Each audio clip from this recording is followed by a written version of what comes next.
হে আয়েশা, কিয়ামতের ময়দানে তিনটা জায়গায় কোন মানুষ এমন পরিস্থিতির ভিতরে থাকবে কেউ কাউকে স্মরণ করবে না। এমন কঠিন সময়ে সন্তান যখন সেই কঠিন সময়ে যাবে, মা বাবাকে স্মরণ করবে না, বন্ধু বান্ধবকে স্মরণ করবে না, পরিবার পরিজনকে স্মরণ করবে না। সেই তিনটা অবস্থার কথা আমার নবী হাদিসের মধ্যে বলেছেন, ইনদাল মিজানি, এই মিজানের জায়গার মধ্যে কেউ কাউকে স্মরণ করবে না। হাত্তা ইয়ালামা আয়াখিফু মিজানুহু আও ইয়াসতালু আও ইয়াসকুলু। রাসূল করিম সাল্লাল্লাহু আলাইহি ওয়াসাল্লাম বলেন, যে সময় মিজানের নিকট মানুষ থাকবে, যতক্ষণ না সে জানতে পারবে তার আমলনামার পাল্লা, নেকির পাল্লা ভারী হবে, বদের পাল্লা হালকা হবে, যতক্ষণ পর্যন্ত সে নিশ্চিত হতে পারবে না, ততক্ষণ পর্যন্ত অস্থির হয়ে থাকবে, কেউ কাউকে স্মরণ করবে না। চিৎকার দিয়ে বলি সুবহানাল্লাহ। আল্লাহর নবী তারপরে বলেন, ওয়া ইনদাল কিতাবি হিনা ইউকালু হাউমুল ইকরাউ কিতাবিয়াহ হাত্তা ইয়ালামা আইনা ইয়াকাউ কিতাবুহু আফি ইয়ামিনিহি আম ফি শিমালিহি আম মিন ওয়ারাই যাহরিহি। রাসূল করিম সাল্লাল্লাহু আলাইহি ওয়াসাল্লাম বলেন, ওই জায়গার মধ্যে মানুষ অস্থির হয়ে থাকবে যেই জায়গায় মানুষ, প্রত্যেকটা মানুষের হাতে তার আমল নামা দেওয়া হবে, প্রতিটা মানুষের হাতে তার আমলের তালিকাগুলা দেওয়া হবে। সে চিন্তায় থাকবে তার আমল নামা কি ডান হাতে দেওয়া হবে নাকি বাম হাতে দেওয়া হবে, কারণ ডান হাতে দিলেই তো সে জান্নাতে যাবে, বাম হাতে পেলেই তো সে জাহান্নামে যাবে। সে অস্থির হয়ে থাকবে তার আমল নামা কি সামনে থেকে দেওয়া হবে নাকি পিছন থেকে দেওয়া হবে। সেই কঠিন সময়ে কেউ কাউকে স্মরণ করবে না। রাসূল করিম সাল্লাল্লাহু আলাইহি ওয়াসাল্লাম তারপরে বলেন, ওয়া ইনদা সিরাতি ইযা উদিআ বাইনা যহরাই জাহান্নামা। রাসূল করিম সাল্লাল্লাহু আলাইহি ওয়াসাল্লাম বলেন, হে আয়েশা, পুলসিরাতের নিকট মানুষ অস্থির হয়ে থাকবে, টেনশনে থাকবে, দুশ্চিন্তায় থাকবে, কারণ পুলসিরাত পার হলেই তো জান্নাতে যেতে পারবে। সে টেনশনে থাকবে যে সে কি জাহান্নামে যাবে নাকি জান্নাতে যাবে, সেই চিন্তায় সে কাউকে স্মরণ করতে পারবে না। চিৎকার দিয়ে বলি না সুবহানাল্লাহ। আরো জোরে বলেন। আর আমার নবীর অন্য হাদিসে আছে, রাসূল করিম সাল্লাল্লাহু আলাইহি ওয়াসাল্লাম উম্মতকে শাফাআত করার জন্য, রাসূলুল্লাহ উম্মতকে বাঁচানোর জন্য এই জায়গাগুলোর মধ্যে আল্লাহর নবী থাকবেন। জোরে বলি না সুবহানাল্লাহ। এই পৃথিবীতে যে আমরা আছি, এই জীবন থেকে আমরা যে জীবনে যাব, এই জীবনকে বলা হয় আলামে বারজাখ তথা কবর জীবন। এরপরে কবর জীবনের পরে যেই জীবনটা আমরা পাবো, ওই জীবনকে বলা হয় আলামে মাহশার তথা হাসরের ময়দানে। পরকালীন জীবনে আমাদের হিসাব নিকাশ হবে, আল্লাহর আদালতের কাঠগড়ায় আমরা সকলে দাঁড়াবো, সেখান থেকে ফয়সালা হবে। দুটি রাস্তায় মানুষ যাতায়াত করবে, একটি হলো জান্নাতি রাস্তা, আরেকটি হলো জাহান্নামী রাস্তা।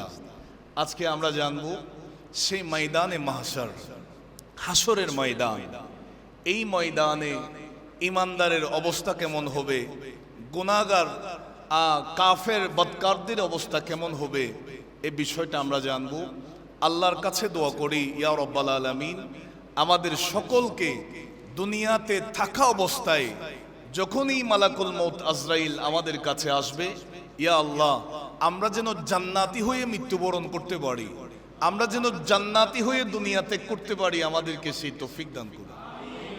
আর একটু জোরে বলুন। কোরআনুল কারীমের সূরা কিয়ামা এর বেশ কিছু আয়াতে কারীম আমি তেলাওয়াত করেছি। আল্লাহ তাআলা বলেন, কাল্লা বাল তুহিব্বুনাল আজিলা, সাবধান, প্রকৃতপক্ষে তোমরা নগদ জীবন তথা এই পার্থিব জীবনকেই তোমরা ভালোবাসো।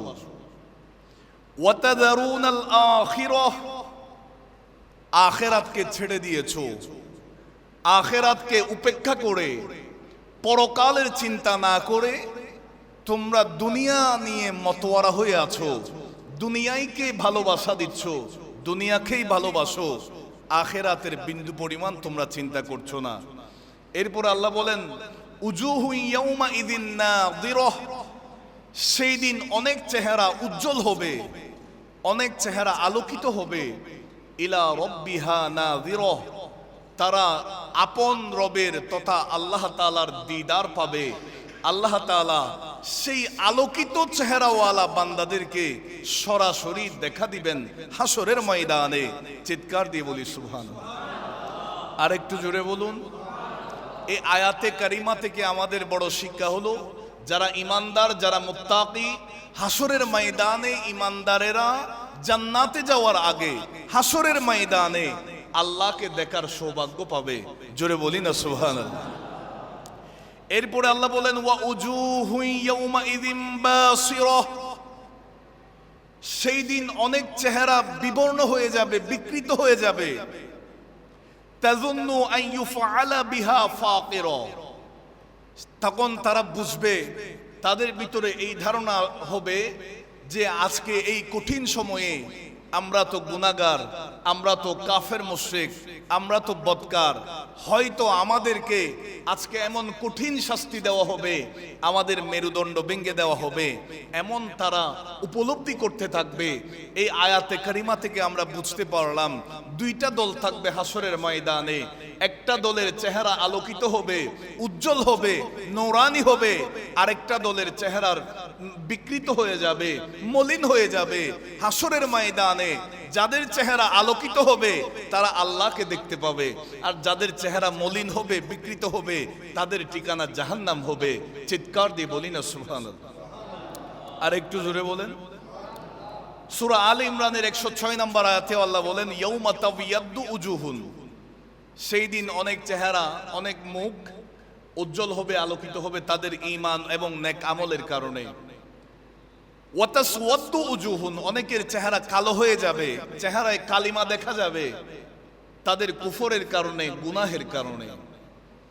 সূরা আবাসার 38 থেকে 42 নম্বর আয়াতে আল্লাহ তাআলা বলেন উজুহু ইয়াউমাইযিন মুসফিরাহ, সেই দিন অনেক চেহারা উজ্জ্বল হবে। দাহিকাতুম মুস্তাবশিরাহ, সেই চেহারাওয়ালা মানুষগুলা হাসতে থাকবে। সুবহানাল্লাহ বলেন। যাদের চেহারা উজ্জ্বল হবে তারা হাসরের ময়দানে হাসবে এবং খুশি উদযাপন করবে, আনন্দ করবে। সুবহানাল্লাহ বলেন। হাসরের ময়দান এটা কোন ময়দান? কিতাবের মধ্যে আছে, দুনিয়ার সিস্টেমে আমাদের যেই ঘন্টার পর ঘন্টা আমরা হিসাব করি, বছরের পর বছর হিসাব করি, হাসরের ময়দান সেই একদিনের সমপরিমাণ দুনিয়ার 50,000 বছরের রাস্তা। আল্লাহু আকবার বলেন। অর্থাৎ দুনিয়ার 50,000 বছরের যেই সমপরিমাণ সময়, সেই পরিমাণ সময় হাসরের ময়দানের একটা দিন। আল্লাহু আকবার বলেন। শুধু তা নয়, এটা 50,000 বছরের সেই সময়, সমপরিমাণ সময়। কিতাব বলছে একজন ইমানদারের জন্য 50,000 বছরের ফিলটা আসবে না।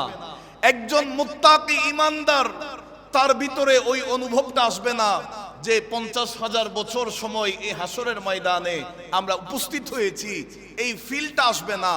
আসর নামাজের মধ্যে 4 রাকাত ফরজ নামাজ পড়তে যেই সময়টা লাগে ইমানদারের জন্য ময়দানে মাহশরে, 50,000 বছরের সেই সময়টা 4 রাকাত আসরের ফরজের সময় হয়ে যাবে। জোরে বলুন, বলেন আল্লাহু আকবার। আল্লাহ তুমি আমাদেরকে কবুল করো। হাসরের ময়দানে আমরা 50,000 বছরের ওই ফিলটা পেতে চাই না। 4 রাকাত আসরের ফরজ পড়তে যে সময় লাগে, আল্লাহ সেই সময়টা যেন আমরা ফিল করতে পারি, আমাদের সেই কাতারে আমাদের নামটা লিখে দাও। আর একটু জোরে বলেন। আল্লাহ তাআলা বলেন সেই দিন অনেক চেহারা উজ্জ্বল হবে, চেহারায় হাসি থাকবে, তারা খুশি উদযাপন করবে। ওয়া উজুহু ইয়াউমাইযিন আলাইহা গাবারাহ, অনেক চেহারা ধুলোমালি মাখা অবস্থায় থাকবে, তাদের চেহারার মধ্যে ধুলোবালি থাকবে, এমন হয়ে যাবে। এরপর আল্লাহ বলেন তারহাকুহা আতারাহ, তাদের চেহারাগুলা সেগুলা ময়লা দিয়ে আচ্ছন্ন করে রাখবে, একদম কালো হয়ে যাবে। এরপরে আল্লাহ রাব্বুল আলামিন বলেন, উলাইকা হুমুল কাফারাতুল ফাজার, এরা তারাই ছিল যারা কাফের, যারা গুনাহগার, যারা পাপিষ্ট। এদের অবস্থা হাসরের ময়দানে কালো থাকবে চেহারা। আল্লাহ তাআলা আমাদেরকে হেফাজত করুন। আর একটু জোরে বলুন। আমার বাবারা ভাইয়ারা, আল্লাহ রাব্বুল আলামিন সূরা মারইয়ামের 85 নম্বর আয়াতে বলেন, ইয়াউমা নাহশুরুল মুত্তাকিনা ইলার রহমানি ওয়াফদা। হাসরের ময়দানে যেদিন মুত্তাকি যারা হবে, মুত্তাকিদেরকে রহমানের নিকট, আল্লাহর নিকট, দয়াময় আল্লাহর নিকট ওই মুত্তাকিরা মেহমান হিসাবে থাকবে, অতিথি হিসাবে থাকবে। এই আয়াতে কারিমা থেকে আল্লাহ তাআলা আমাদেরকে বুঝিয়েছেন, হে আমার বান্দারা, দুনিয়ার জমিনে থাকা অবস্থায় যারা আমি আল্লাহ তাআলার আদেশ মেনেছো, আমি আল্লাহর নির্দেশকে তোমরা নির্দেশও মেনেছো, আমি আল্লাহ যা করতে বলেছি তা করেছো, আমার হাবিবের সুন্নাহ মোতাবেক জীবন যাপন করেছো, কোরআন এবং সুন্নাহ মোতাবেক নিজের জীবনটা পরিচালনা করেছো, আল্লাহর নবীর মহব্বত অন্তরে রেখেছো, আউলিয়া কিরামের ভালোবাসা অন্তরে ধারণ করেছো। আল্লাহ তাআলা বলেন, হাসরের ময়দানে ইমানদার যারা থাকবে, মুমিন যারা থাকবে, তারা সম্মানের সাথে মেহমানের মর্যাদা পেয়ে, অতিথির মর্যাদা পেয়ে আমার আল্লাহর নিকট তাদেরকে উপস্থাপন করা হবে।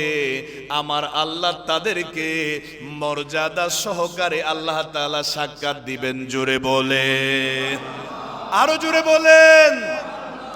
এরপর আল্লাহ রাব্বুল আলামিন বলেন, ওয়া নাসুকুল মুজরিমিনা ইলা জাহান্নামা ফিরদা।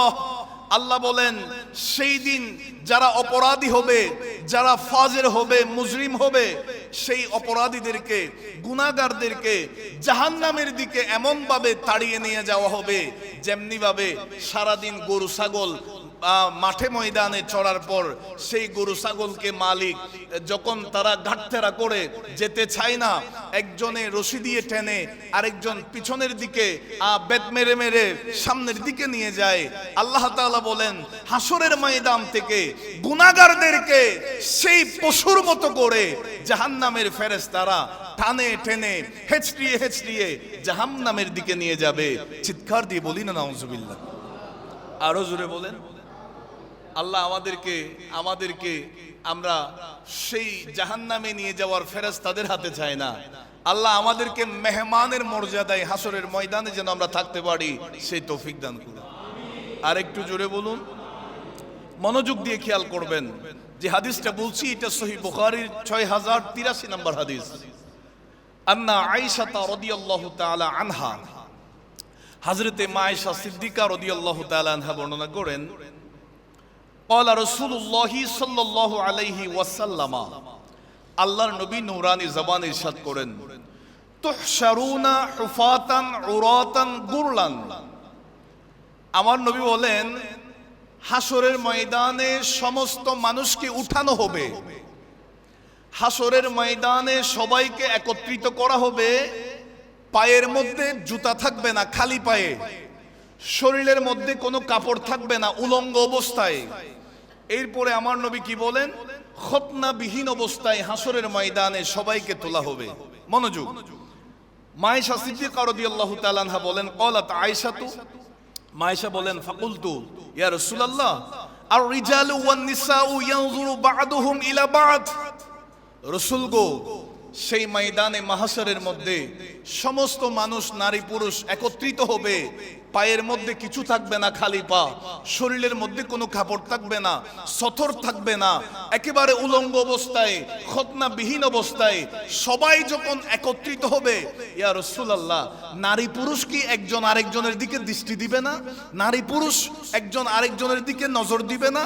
আল্লাহর নবী সরকারে দো আলম সাল্লাল্লাহু আলাইহি ওয়াসাল্লাম বলেন, ফাকালা আমরু আশাদ্দু মিন আন ইউহিম্মাহুম যাকি। ও আয়েশা, ময়দানে মাহশারে এত কঠিন অবস্থা হবে, এত কঠিন অবস্থা হবে, সেই সময়ে উলঙ্গ থাকলেও একজন আরেকজনের দিকে নজর দেওয়ার খেয়াল কারো মাইন্ডে আসবে না। সবাই নফসি নফসি বলে বলে দৌড়াদৌড়ি করতে থাকবে। চিৎকার দিয়ে বলি আল্লাহু আকবার। আল্লাহ তুমি আমাদেরকে হেফাজত করো। আর একটু জোরে বলেন। আরেকটা হাদিস শরীফ আমরা শুনি, যে হাদিসটা আবু দাউদ শরীফের 4755 নম্বর হাদিস। মনোযোগ দিয়ে খেয়াল করবেন। আন আয়েশা রাদিয়াল্লাহু তাআলা আনহা আন্নাহা যাকারাতিন নার ফাবাকাত। মা আয়েশা সিদ্দিকা রাদিয়াল্লাহু তাআলা আনহা বলেন, আমি একদিন জাহান্নামের কথা স্মরণ করে চোখের পানি ফেলে ফেলে কান্না করছি। সে সময় ফাকালা রাসূলুল্লাহ সাল্লাল্লাহু আলাইহি ওয়াসাল্লাম, আল্লাহর নবী আমাকে জিজ্ঞেস করছেন, মা ইউবকি, হে আয়েশা তুমি কাঁদছো কেন? নবীজি আমাকে জিজ্ঞেস করলেন। ক্বালাত, হযরতে মা আয়েশা সিদ্দিকা বলেন, যাকারতুন নারা ফাবাকাইতু ইয়া রাসূলুল্লাহ, আমি জাহান্নামের সেই ভয়াবহ কঠিন অবস্থাকে স্মরণ করে আমি আয়েশা কান্না করছি, চোখের পানি ফেলছি। ফাহাল তাযকুরুনা আহলিকুম ইয়াউমাল কিয়ামা, রাসূল গো, সেই কিয়ামতের দিন আপনি কি আপনার পরিবারকে স্মরণ করবেন না? সেই কঠিন সময়ে আপনি কি আপনার পরিবারের সেই খেয়াল কি আপনার ভিতরে আসবে না, স্মরণ করবেন না? আল্লাহর নবী নূরানী জবানে ইরশাদ করেন, ফাকালা রাসূলুল্লাহ সাল্লাল্লাহু আলাইহি ওয়াসাল্লাম, আল্লাহর নবী বলেন, আম্মা ফি সালাসাতি মাওয়াতিনা ফালা ইয়াযকুরু আহাদুন আহাদা। রাসূল করিম সাল্লাল্লাহু আলাইহি ওয়াসাল্লাম বলেন, হে আয়েশা, কিয়ামতের ময়দানে তিনটা জায়গায় কোন মানুষ এমন পরিস্থিতির ভিতরে থাকবে, কেউ কাউকে স্মরণ করবে না। এমন কঠিন সময়, সন্তান যখন সেই কঠিন সময়ে যাবে, মা বাবাকে স্মরণ করবে না, বন্ধু বান্ধবকে স্মরণ করবে না, পরিবার পরিজনকে স্মরণ করবে না। সেই তিনটা অবস্থার কথা আমার নবী হাদিসের মধ্যে বলেছেন, ইনদাল মিজানি, এই মিজানের জায়গার মধ্যে কেউ কাউকে স্মরণ করবে না। হাত্তা ইয়ালামা আয়া খিফু মিজানুহু আও ইয়াসকালু আও ইয়াসকুলু। রাসূল করিম সাল্লাল্লাহু আলাইহি ওয়াসাল্লাম বলেন, যে সময় মিজানের নিকট মানুষ থাকবে, যতক্ষণ না সে জানতে পারবে তার আমলনামার পাল্লা, নেকির পাল্লা ভারী হবে, বদের পাল্লা হালকা হবে, যতক্ষণ পর্যন্ত সে নিশ্চিত হতে পারবে না, ততক্ষণ পর্যন্ত অস্থির হয়ে থাকবে, কেউ কাউকে স্মরণ করবে না। চিৎকার দিয়ে বলি সুবহানাল্লাহ। আল্লাহর নবী তারপরে বলেন, ওয়া ইনদাল কিতাবি হিনা ইউকালু হা উমুল ইকরাউ কিতাবিয়াহ হাত্তা ইয়ালামা আইনা ইয়াকাউ কিতাবুহু আফি ইয়ামিনিহি আম ফি শিমালিহি আম মিন ওয়ারাই যাহরিহি। রাসূল করিম সাল্লাল্লাহু আলাইহি ওয়াসাল্লাম বলেন, ওই জায়গার মধ্যে মানুষ অস্থির হয়ে থাকবে, যেই জায়গায় মানুষ, প্রত্যেকটা মানুষের হাতে তার আমল নামা দেওয়া হবে, প্রতিটা মানুষের হাতে তার আমলের তালিকাগুলা দেওয়া হবে। সে চিন্তায় থাকবে তার আমল নামা কি ডান হাতে দেওয়া হবে নাকি বাম হাতে দেওয়া হবে, কারণ ডান হাতে দিলেই তো সে জান্নাতে যাবে, বাম হাতে পেলেই তো সে জাহান্নামে যাবে। সে অস্থির হয়ে থাকবে তার আমল নামা কি সামনে থেকে দেওয়া হবে নাকি পিছন থেকে দেওয়া হবে। সেই কঠিন সময়ে কেউ কাউকে স্মরণ করবে না। রাসূল করিম সাল্লাল্লাহু আলাইহি ওয়াসাল্লাম তারপরে বলেন, ওয়া ইনদা সিরাতি ইযা উদিআ বাইনা যহরাই জাহান্নামা। রাসূল করিম সাল্লাল্লাহু আলাইহি ওয়াসাল্লাম বলেন, হে আয়েশা, পুলসিরাতের নিকট মানুষ অস্থির হয়ে থাকবে, টেনশনে থাকবে, দুশ্চিন্তায় থাকবে, কারণ পুলসিরাত পার হলেই তো জান্নাতে যেতে পারবে। সে টেনশনে থাকবে যে সে কি জাহান্নামে যাবে নাকি জান্নাতে যাবে, সেই চিন্তায় সে কাউকে স্মরণ করতে পারবে না। চিৎকার দিয়ে বলি না সুবহানাল্লাহ। আরো জোরে বলেন। আর আমার নবীর অন্য হাদিসে আছে, রাসূল করিম সাল্লাল্লাহু আলাইহি ওয়াসাল্লাম উম্মতকে শাফাআত করার জন্য, রাসূলুল্লাহ উম্মতকে বাঁচানোর জন্য এই জায়গাগুলোর মধ্যে আল্লাহর নবী থাকবেন। জোরে বলি না সুবহানাল্লাহ।